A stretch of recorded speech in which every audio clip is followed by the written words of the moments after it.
Space और technology के एक नए वीडियो में आपका स्वागत है।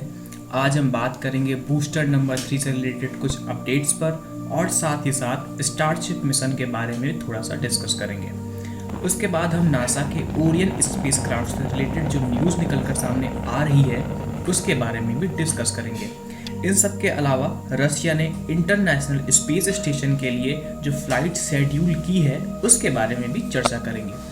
फिर हम वीनस से रिलेटेड कुछ रिसर्च पे भी डिस्कस करेंगे और एंड में हम आपको एक इंटरेस्टिंग फ्लाइट न्यूज़ देने वाले हैं जिस फ्लाइट की डिटेल में चर्चा हम आगे आने वाले वीडियो में करेंगे। तो सीट बेल्ट बांध लीजिए क्योंकि हम अपनी जर्नी स्टार्ट करने वाले हैं। तो यूएसए की प्राइवेट स्पेस कंपनी है स्पेसएक्स, जिसके सीईओ इलॉन मस्क का गोल है 2030 तक ह्यूमंस को मार्स पर लैंड करवाना और वहां पर मार्स कॉलोनीज डेवलप करना।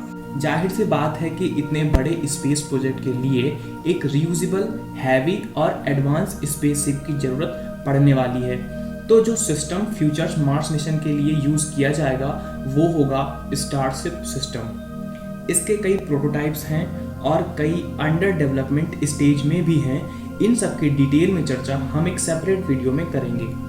तो स्टारशिप को अर्थ की ग्रेविटी से स्पेस में भेजने के लिए स्पेसएक्स एक हैवी बूस्टर स्टेज डेवलप कर रही है जिसका एक प्रोटोटाइप है बूस्टर नंबर 3। तो जो न्यूज़ है वो ये है कि रैप्टर इंजन 57, 59 और 62 को 14 जुलाई को बूस्टर नंबर 3 में इंस्टॉल कर दिया गया था। और इस इंस्टॉलेशन से जुड़ी एक इंटरेस्टिंग बात यह भी है कि एक रैप्टर इंजन को केवल 30 मिनट्स के अंदर इंस्टॉल कर दिया गया था, जो कि अपने आप में एक रिकॉर्ड है। स्टारशिप में बूस्टर स्टेज लगाकर जो स्पेस व्हीकल बनकर तैयार होगा वो अब तक का दुनिया का सबसे पावरफुल स्पेस लॉन्च सिस्टम होगा। तो ये बात हो गई स्पेस एक्स से रिलेटेड बात। और अब हम आगे बढ़ते हैं और नज़र डालते हैं कि नासा के आर्टेमिस मिशन के क्या अपडेट हैं। तो अभी हाल ही में ओरियन स्पेसक्राफ्ट को लॉन्च एबॉर्ट सिस्टम फैसिलिटी में ट्रांसफ़र किया गया है जो कि कैनेडी स्पेस सेंटर में है। तो यहाँ पर ओरियन स्पेसक्राफ्ट में एक लॉन्च एबॉर्ट सिस्टम को इंस्टॉल किया जाएगा जो कि इमरजेंसी की सिचुएशन में एस्ट्रोनॉट्स को SLS रॉकेट से पुल करके बाहर अलग कर देगा जिससे कि ह्यूमन लॉसेस ना हो। अब इंटरप्लैनेटरी स्पेस में क्या घटित हो रहा है थोड़ा सा उसके बारे में भी जान लेते हैं। तो बात यह है कि लास्ट ईयर साइंटिस्ट ने वीनस के एटमॉस्फेयर में फॉस्फीन के क्लूज डिटेक्ट किए थे और वो ये अनुमान लगा रहे थे कि वहाँ पर लाइफ हो सकती है। वो किस बेसिस पे ये बोल रहे थे आइए डिटेल में डिस्कस करते हैं। तो फॉस्फीन एक फॉस्फोरस और 3 हाइड्रोजन एटम से मिलकर बना होता है और यहाँ अर्थ पे ये फैक्ट्रीज में बनती है। और पॉइंट की बात ये है कि ये फॉस्फीन कुछ सर्टेन टाइप्स के माइक्रो बैक्टीरियाज के अराउंड भी पाई जाती है। तो यही फैक्ट उस अनुमान का आधार था जिसमें वो वीनस पर लाइफ होने की बात कर रहे थे। तो न्यूज़ ये है कि अभी रिसेंट स्टडीज में ये पाया गया है कि ये फॉस्फीन हो सकता है कि माइक्रोब्स की वजह से ना हो, ये वीनस पर होने वाली वोल्केनिक एक्टिविटी से भी हो सकती है। तो क्या वीनस पर माइक्रोब्स नहीं है? इस सवाल के जवाब के लिए हमें थोड़ा और इंतजार करना होगा। अब हम बात करने वाले हैं रशिया के स्पेस प्रोग्राम्स के बारे में। तो रशिया का नावका लेबोरेटरी मॉड्यूल पूरी तरह से बनकर तैयार है और इस मॉड्यूल को 21 जुलाई को इंटरनेशनल स्पेस स्टेशन के लिए लॉन्च किया जा सकता है और बैकअप के लिए 22 और 23 जुलाई की लॉन्च डेट्स भी अवेलेबल हैं।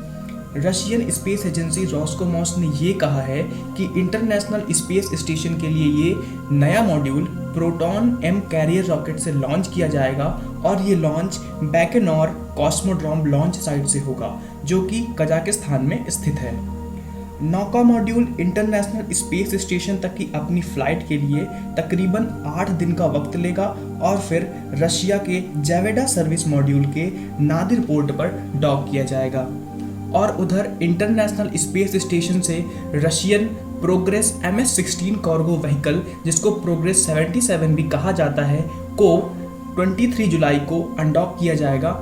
तो कॉस्मोनॉट्स कुछ स्पेस वॉक परफॉर्म करके इसे स्पेस स्टेशन से रिमूव करने की दिशा में काम कर रहे हैं जिसके कि नौका मॉड्यूल को पार्किंग के लिए स्लॉट क्लियर रखा जा सके। अगर आप अभी तक इस वीडियो में बने हुए हैं तो अब टाइम आ गया है आपको एक इंटरेस्टिंग न्यूज़ देने का, जिसकी बात हमने वीडियो के स्टार्टिंग में की थी। तो न्यूज़ ये है कि 20 जुलाई को ब्लू ओरिजिन के सीईओ जेफ बेजोस एक प्राइवेट स्पेस ट्रिप पे जाने वाले हैं। इससे पहले वर्जिन गैलेक्टिक के सीईओ रिचर्ड ब्रैंसन और उनके 5 क्रू मेंबर भी यूनिटी 22 से स्पेस ट्रिप पर गए थे।